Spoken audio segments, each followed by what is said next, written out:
ሰላም ሰላም ወደ ጣሰም ቻናል ቤተሰቦች እንዴት ናችሁ? እኔ በጣም ደህና ነኝ። ዛሬ እንግዲህ በአጠር ያለች ብሎግ ተመልሻለሁ። እንዴት ናችሁ? ሰላም ናችሁ? እንኳን ለደብረ ታቦር በዓል በሰላም አደረሳችሁ ለማለት እወዳለሁ። ዛሬ እንግዲህ የደብረ ታቦርን በዓል በማስመልከት እንግዲህ አጠር ያለች ብሎግ ለእናንተ ይዤላችሁ መጥቻለሁ። ላይክ፣ ሰብስክራይብ ማድረግ አትርሱ። ላይክ አድርጉ፣ ሼር አድርጉት። እንግዲህ ዛሬ በደብረ ታቦር በዓል እንግዲህ በገርጂ ማርያም ነው የምንገኘው። እንግዲህ ገርጂ ማርያም ያለውን ድባብ በተወሰነ መንገድ ማሳያችሁ ይሆናል። አብራችሁን ቆዩ። ላይክ ማድረጋችሁን አትርሱ። ወደ ቪዲዮ እንግባ። እዚህ ጋር እንግዲህ የገና እንደገባን ነው የነበረውን የሰው ብዛት እያሳዩችሁ ነው የምገኘው።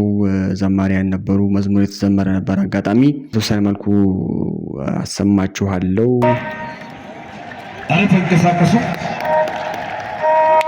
ስምሽን ቢጠሩ የማትጠገቢ የመንፈስ ቅናሽ የነፍስ መጋቢ ምስጋናሽ ይብዛልኝ ወደ ቤቴ ግቢ። ስምሽን ቢጠሩ የማትጠገቢ የመንፈስ ቅናሽ የነፍስ መጋቢ ምስጋናሽ ይብዛልኝ ወደ ቤቴ። አርቃኔ ወረሱሽ የእግዚአብሔር ከተማ የምንዱባን ሰፈር የሞላብሽ ግርማ። ቡራኬሽ ይድረሰኝ እናቴ የፍቅርሽ ነፍሴ ለምስጋና ላንቺን አፍስስልሽ። ስምሽን ቢጠሩ የማትጠገቢ የመንገድ ዝቅነሽ የነፍስ መጋቢ ምስጋናሽ ይብዛልኝ ወደ ቤቴ ግቢ።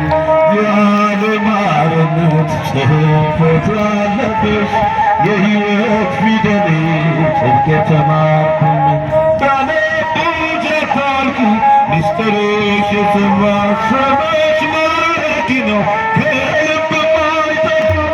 ስምሽን ቢጠሩ የማትጠገቢ የመንገድ ዝቅነሽ ነፍስ መጋቢ ምስጋናሽ ይብዛልኝ ወደ ቤት አመስግናት። እንግዲህ ከመዝሙር በኋላ ትምህርት ነበረ። ድንቅ ትምህርት ነው በእውነት መምህራችን ያስተማሩን። ትምህርቱን በጣም እንግዲህ ከደብረ ታቦር ጋር ተያይዞ በደንብ የሚገልጽ ድንቅ ትምህርት ነበረ። ትምህርቱንም በተወሰነ መንገድ ልጋብዛችሁ። ይነግረናል። ከክርስቶስ አጠገብ ቆመው ነበር። በዘመን ሩቅ ናቸው፣ የተስፋው ዘመን ሰዎች ናቸው። ነገር ግን ያ የተስፋ ዘመን መፈጸሙን እንዲያዩ እድል ገጥሟቸው ከክርስቶስ አጠገብ የቆሙ ናቸው። አምላካችን እግዚአብሔር ሁልጊዜ ከእርሱ አጠገብ ያቆማል። ክርስቲያኖች ከእርሱ አጠገብ መቆም ማለት ከሕይወት አጠገብ መቆም ማለት ነው። የሕይወት ምንጭ ዳር መቆም ማለት ነው። ሕይወትን እየጠጡ መኖር ማለት ነው። ሕይወትን እየተመገቡ መኖር ማለት ነው። ከክርስቶስ አጠገብ መቆም መልካም መዓዛ ገንዘብ ማድረግ ማለት ነው። ከክርስቶስ አጠገብ መቆም እነዚህ ነቢያት ከእርሱ አጠገብ እንዲቆሙ እድል ያገኙ ናቸው። በተለይ ሙሴ በመጽሐፋቸው የብሉይ ኪዳን መጻሕፍት ውስጥ ይሄ የታቦር ተራራ ዛሬ የምናከብረው በዓል እንደ ትንቢት በምልክት ያስቀመጣቸው ወይም ደግሞ ከዚህ በዓል ጋር ተመሳሳይነት ያላቸው ብዙ ታሪኮችን ሙሴ በብሉይ ኪዳን ጽፎልናል። በመጽሐፍ ቅዱስ እናነባለን። የሙሴንም ሕይወት ብንመለከት በጣም አስደናቂ ነው። ከመጠራቱ ጊዜ ጀምሮ እስከ ሞቱ ድረስ ያለው በአጠቃላይ የእግዚአብሔር መገለጥ ምልክት የሆነ ታላቅ ሰው ነው ሙሴ እና በብሉይ ኪዳን ወደፊት የሚገለጠው የአዲሱ ሰው ሐዋርያው ቅዱስ ጳውሎስ እንደተናገረው አዲሱ ሰው ተብሎ የሚጠራው ክርስቲያን የአዲስ አካል የአዲስ ማንነት እንደ ጥላ በብሉይ ኪዳን ይታይ ነበረ። ያንን ጥላ በአካል የሚገለጥበትን ዘመን አባቶቻችን ይጠብቁ ነበረ። መበስበስ የሰለቻቸው፣ ወደ አፈርነት መለወጥ የደከማቸው፣ ሞት ገዝቶ የሚያኖራቸው ወደ ሕይወት እግዚአብሔር እንዲለውጣቸው ያ የተስፋ ዘመን እግዚአብሔር የቀጠረው ዘመን ቀርቦ እንዲመጣ በጉጉት ይጠብቁ ነበረ። በርቀት ይመለከቱ ነበረ እና አንዱ እግዚአብሔር እስራኤል በግብፅ ተጥለው ሳለ ሙሴን ከግብፅ እንዲያወጣቸው የጠራበት ዋና ምክንያት ይህንን ታላቅ መዳን ወደፊት እንዲመለከቱ ነው። መዳንን ተስፋ እንዲያደርጉ ነው። መዳንን ብቻ ክርስቲያን ከሚያከብረው በዓል መናፈቅ ያለበት መዳንን ነው። ትምህርቱ እንግዲህ ከተጠናቀቀ በኋላ ድጋሚ ዝማሬ ነበረ። እንግዲህ እንደምታዩት ምዕመኑም በዛ ብሎ ነበረ። እንግዲህ የመሸ ሲመጣ ሰውም እየሞላ ድንቅ ነበረ። እንደምታዩት እንግዲህ መዝሙር ነበረ። ቀጣዩ መርሃ ግብር ከትምህርት በኋላ ድጋሚ መዝሙር፣ ድንቅ መዝሙር ተዘመረ። እንግዲህ ሁላችንም እስቲ እናመስግን አብረን።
እንግዲህ ከዝማሬው በኋላም እንዲሁ የደብሩ ሰንበት ተማሪያን ወረብ አቅርቦ ነበር። ደብረ ታቦርን የሚያወድስ የሚያወሳ እንግዲህ ድንቅ ወረብ፣ አጠር ያለች ወረብ አቅርቦ ነበረ። በእውነቱ በጣም ደስ ይላል።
ጋማ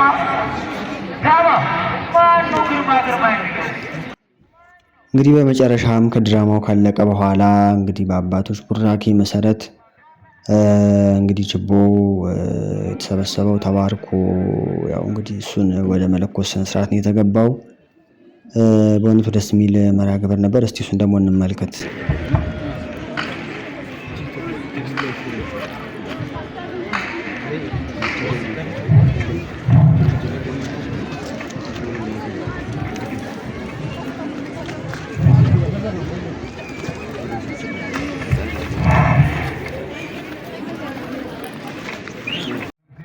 እንደምታዩት እንግዲህ ከመሸም ቢሆን ተለኩሷል ችቦ። ዝማሬውም እንግዲህ በደንብ ተደርጎ የተዘመረው። ህዝቡም እንግዲህ በጣም በተነቃቃ መንፈስ ነው እየዘመረ የነበረው። ደስ ሲል ነበረ። ሁላችሁም እንግዲህ ቀጣዩን እንግዲህ ከተለኮሰ በኋላ ያለውን ዝማሬም ተጋበዙልኝ። እኔ በዚሁ ሰናበታችኋለሁ። ጣልሰም ዩቲዩብ ቻናል የምትገኙት እንዲህ አይነት ብሎግም የምትፈልጉ ከሆነ ኮሜንት ላይ ጻፉልኝ።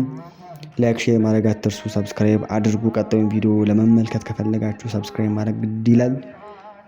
ስለተከታተላችሁን እናመሰግናለን።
I